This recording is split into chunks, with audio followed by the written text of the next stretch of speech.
In 7 minuti e con un uomo in meno il Marsala 1912 getta via l'opportunità di tornare a casa con i 3 punti da Piana degli Albanesi. Dopo aver schiodato lo 0-0 al 52esimo minuto con un gol di Mangiaracina, gli azzurri subiscono l'ennesima espulsione stagionale per fallo da ultimo uomo di 5 mani e come domenica scorsa incassano la rimonta degli avversari. Il San Giorgio Piana prima pareggio al 77esimo minuto con Maltese, brava ad approfittare di una disattenzione collettiva della retroguardia marsalese, e all'84esimo raddoppia con Pane Bianco che supera una serie di avversari e calcia a giro beffando Furnari. Una sconfitta che lascia molto amaro in bocca perché ancora una volta i ragazzi di mister Brucculeri tengono bene il campo, giocano uno straordinario primo tempo senza concretizzare le occasioni costruite, vanno in vantaggio e poi vanificano quanto di buono fatto. Dopo un'attesa di 20 minuti prima di sciogliere la riserva se giocare o meno da parte della terna arbitrale a causa appunto delle forti piogge che hanno creato delle pozze d'acqua poi fatte defluire dallo staff del San Giorgio Piana,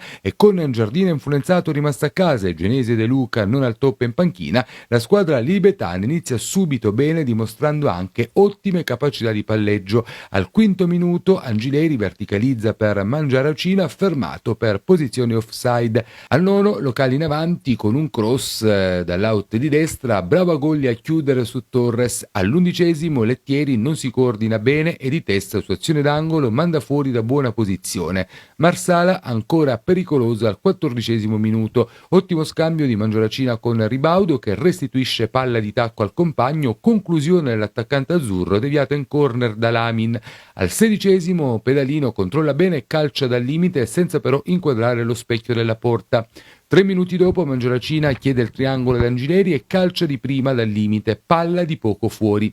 Prima conclusione del San Giorgio al 23° con Maltese che calcia al lato da posizione defilata. Al 21° Ribaudo, servito da Pedalino, si infila bene tra due avversari e invece di tentare la conclusione mancina preferisce servire Mangiaracina che viene anticipato, secondo il direttore di gara, regolarmente dal diretto avversario. Al 32° Genesio, subentrato al posto di Angileri per quest'ultimo problema di una caviglia, mette nel mezzo palla allontanata dalla difesa sulla quale si avventa bene Mangiaracina che impatta male e calcia ampiamente al lato. Il primo tempo si conclude con una conclusione senza velleità di pace. Nella ripresa ancora un ottimo avvio del Marsala che al 52° finalmente concretizza la gran mole di gioco costruita. Mangiaracina, ben servito, si invola sulla corsia di sinistra, scarica indietro per la corrente Mazzeo che crossa di prima. Capitan Genesio rimette in mezzo a volo e Mangiaracina da pochi passi insacca il gol del meritato vantaggio. Festa in campo e sugli spalti per la rete che ha schiodato lo 0-0. Rotto l'equilibrio il Marsala però si complica la vita. Petrucci lascia la propria posizione cercando l'anticipo, manca la palla e 5 mani, secondo il signor Giuseppe Mauro Cannata di Agrigento, interviene in modo scomposto su Torres ed estrae il cartellino rosso per fallo da ultimo uomo. Inutili le proteste azzurre. Sugli sviluppi del calcio di punizione attento Furnari a non farsi sorprendere sul palo lontano. Un minuto dopo proteste delle locali per un presunto tocco di mani di Agolli in aria. Per il direttore di gara è tutto regolare e lascia giocare.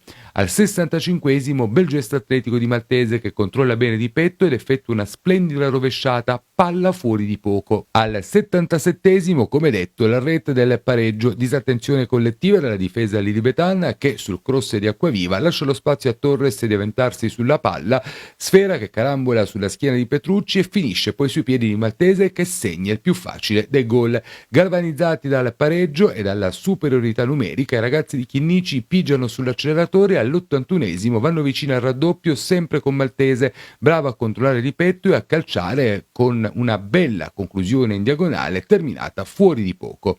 3 minuti dopo il gol del definitivo 2-1. Pane Bianco scambia il limite con Maltese, controlla bene con il mancino, sterza eludendo la chiusura di Petrucci e calcia a giro con il destro sul palo lontano, trovando la rete che regala i 3 punti alla propria squadra. Nel finale, da segnalare altre 2 conclusioni del San Giorgio Piana con Torres alla ricerca del gol personale, entrambe terminate fuori alla destra di Furnari. Una sconfitta sicuramente meritata per quanto espressa in campo nei 90 minuti e certamente viziata dall'uomo in meno per oltre mezz'ora, ma ancora una volta giunta per inesperienza. Infatti, nonostante il vantaggio, la squadra ha arretrato troppo presto il baricentro, lasciando spazi ai locali bravi ad approfittarne. Archiviato questo scontro diretto che allontana il Marsala dalla zona playoff, testa e gambe al match di domenica prossima con il Castelbuono in programma Nino Lombardo Angotta.